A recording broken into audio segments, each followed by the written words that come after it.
There are people who can't find peace at the dinner table anymore because every meal became a calculation, fear, watchfulness. You look at your plate and you don't see food. You see a risk, and that wears you out. It wears you out more than the diet itself. But there's a smarter way than just cutting everything out.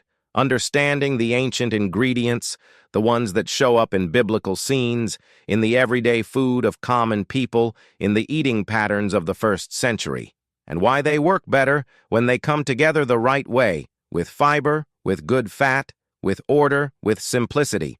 Today you're going to see those ingredients one by one and the practical reason behind each of them for helping keep blood sugar stable.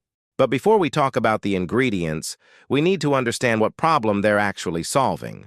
Because without understanding the problem, any solution just sounds like another trend. You eat, your blood sugar goes up, fast. Your pancreas releases insulin. The blood sugar drops. Sometimes it drops too far. And then comes the fatigue, the hunger coming back, the urge to eat again, even though you just finished a meal. That cycle has a name. A blood sugar spike followed by a crash. And when it repeats every single day, multiple times a day, the body starts responding to insulin less efficiently. That's called insulin resistance. And it's exactly the condition where type 2 diabetes takes root. But here's the question most people never ask. Why was this so much less common before? This isn't nostalgia. It's biology. The ultra-processed food that dominates the 21st century was designed to be absorbed fast. Refined flour, added sugar, modified starch, bottled juice, all of it hits the bloodstream like a flood. No fiber to slow it down, no good fat to moderate it, no protein to balance it out. The result is a body in constant high alert, overloaded, reactive, and suddenly the dinner table feels like a minefield. If that's the problem of the present, the natural question is, how was it before?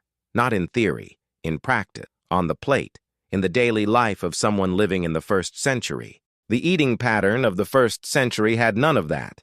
No refined sugar, no white flour, no bottled juice, no processed food with ingredient lists nobody can pronounce.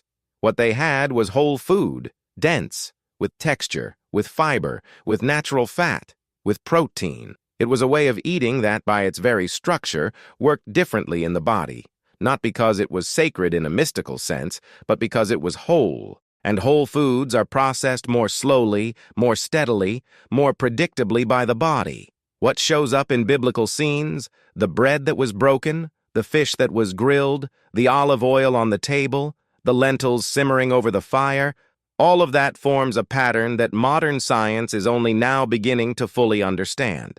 Not as religion, as biology. And the first ingredient in that pattern was also the most basic, the most everyday, the one that shows up in more scenes than any other. Bread. Picture the smell of a stone oven, freshly ground wheat, a dense, dark loaf with a thick crust. The bread in biblical scenes, the kind broken among the disciples, the kind that fed crowds, wasn't the soft white bread we know today. It was made from whole grain, with the bran, with the germ, with all the fibers still in it. In the first century, refining grain was expensive and labor-intensive. Most people ate grain the way it came, whole, dense, nutritious. And here's why that matters for blood sugar. When you eat white flour, the starch reaches your intestine quickly and gets absorbed almost immediately. That's your blood sugar spiking. When you eat whole grain, the fiber acts like a physical barrier. It slows digestion down. The sugar enters your bloodstream gradually. Your pancreas has time to respond calmly. The spike is smaller. There is evidence that diets rich in whole grains are associated with a lower risk of type 2 diabetes and better blood sugar control in people who already have it. Bread was the food of every day, not because it was convenient, because it was enough, and it was whole. What if the problem wasn't the bread? It was which bread we started eating, but bread was rarely alone on that table. Right beside it, almost always cooking over the same fire, was something most people today treat as a side dish. But in the first century was just as central as the bread itself. Lentils and beans. The pot was on the fire early in the morning. Red lentils with spices. Simple, cheap, every day. Lentils appear as far back as Genesis. the dish Jacob prepared, the one Esau accepted in exchange for his birthright. It was food for working people, food from the fields, food for ordinary days. In the historical context of the 1st century, legumes, lentils, chickpeas, and beans were the foundation of everyday eating, not a side dish. The foundation. What makes legumes so valuable for blood sugar? They carry a rare combination: soluble fiber, protein, and resistant starch. The soluble fiber forms a kind of gel in your intestine that physically slows the absorption of sugar. The resistant starch reaches the large intestine undigested and feeds the beneficial bacteria that, among other things, help the body use insulin more effectively. The glycemic index of lentils, meaning how fast they raise blood sugar, is one of the lowest of any carbohydrate-rich food. They sustain you. They stabilize you. It wasn't a trend. It was just what there was.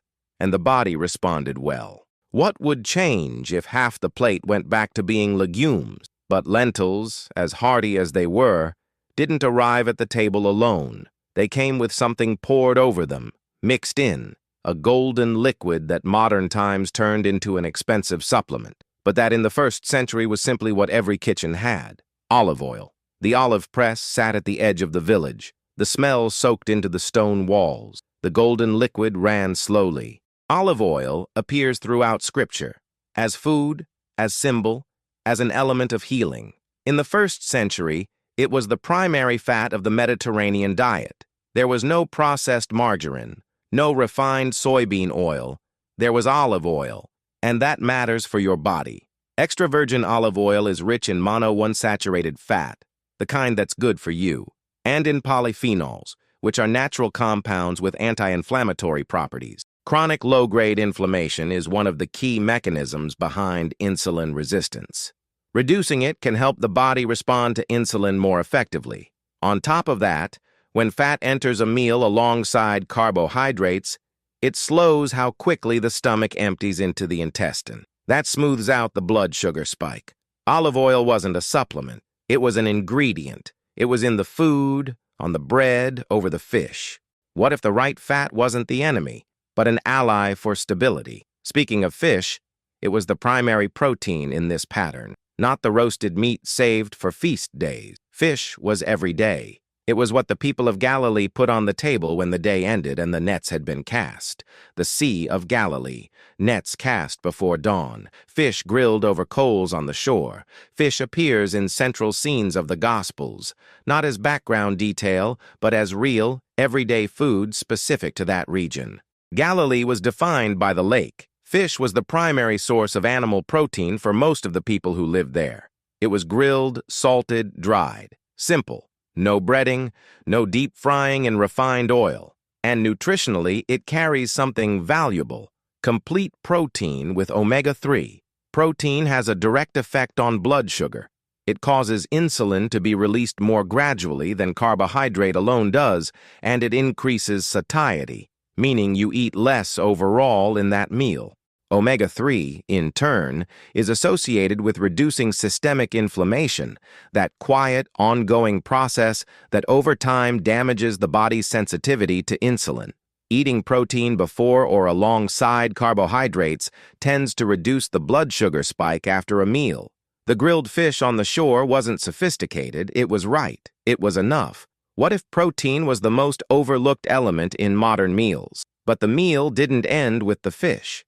There was a finish, something sweet, not the sweetness of refined sugar, but the sweetness of fruit picked along the road, bitten into with the skin still on, whole. And that difference, between fruit that's eaten and juice that's poured into a glass, is one of the most important distinctions in this entire pattern. The fig tree on the road, heavy clusters of grapes, dates under the heat of the sun. Fruit shows up as both image and food throughout Scripture. The fig tree is one of the most mentioned trees in the Bible. Grapes sustained the economy and the table. Dates were sweet, dense, full of energy. But here's something important that most people overlook. Whole fruit is completely different from juice made from that same fruit. When you eat a whole fig, the fiber in the flesh and the skin slows down how quickly the fruit's natural sugar enters your bloodstream. The rise is gentler. When you drink the juice, even fresh squeezed, even without added sugar, the fiber is gone. The sugar moves fast. In the first century, there were no blenders, no bottled juice. Fruit was bitten into, chewed, whole, and chewing itself is part of the process. It activates enzymes, signals satiety to the brain, prepares the digestive system. Fruit didn't need to be eliminated. It needed to be eaten whole. What changes when fruit goes back to being eaten and not drunk? And there's still one last group of elements that held all of this together. Not the main dish, not the center of the plate. It was what flavored things, what fermented slowly, what added a gentle sourness, and what modern times gradually discarded for seeming too simple to matter: bitter herbs, vinegar, and natural fermentation, the sourness of vinegar, the bitterness of herbs, bread that ferments slowly. Bitter herbs appear as part of the Jewish Passover, not as garnish, but as an actual element of the meal. Vinegar was the common drink of laborers, soldiers, and ordinary working people. Bread fermented naturally before it was baked. These three elements share something that modern science is now studying carefully: vinegar. There is evidence that it may help reduce the blood sugar response after a meal when consumed before or during eating. The mechanism involves slowing down the digestive enzymes that break down starch. Bitter herbs, plants like rosemary, thyme, and mint, which were common in the Mediterranean context, are associated with anti-inflammatory effects and may positively influence how the body handles glucose. Natural bread fermentation, the slow process using wild yeast, transforms part of the starch before it ever enters the body and produces organic acids that tend to lower the glycemic impact of naturally fermented bread compared to bread made with fast commercial yeast. It wasn't a supplement. It was what was in the kitchen, in the fields, on the table. What if the sour and the bitter that modern times threw away were exactly what was missing? 6 ingredients. 6 different reasons why they work. And this is where most people make the most common mistake. They think swapping one bad food for one of these 6 is enough to fix things. That's not how it works. Because what made this pattern effective wasn't any single ingredient. It was the way all of them arrived together. None of these ingredients works in isolation. That is the most important point, and the one most often lost in modern diets that chase one miracle food at a time. What the eating pattern of the first century had, and what's so hard to replicate today, wasn't a secret ingredient. It was a structure. A meal with fiber, good fat, and protein present from the start. Whole fruit, not juice. Dense bread, not soft white slices. Grilled fish, not breaded and fried. Olive oil on the bread, not margarine. The order in which you eat matters. When you eat fiber or protein before refined carbohydrate, the blood sugar spike tends to be lower than if you started with the carbohydrate alone.